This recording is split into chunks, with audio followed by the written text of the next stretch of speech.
দেখো, 1 2 3 4 5। হয়েছে? হুম।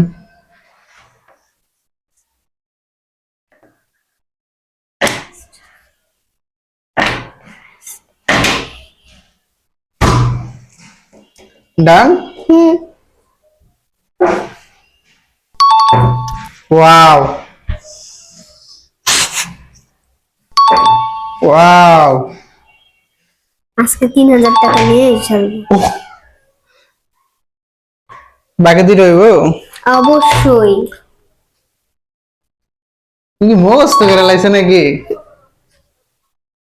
3000 টাকা পাইছি। এখন তো গণনা তো 3000 টাকা নেই। 1000, আ 2000 আর 500 কই? কই? এখন তো 5টা, তুমি 5টা দিচ্ছ। আহ 2500, ঠিক আছে।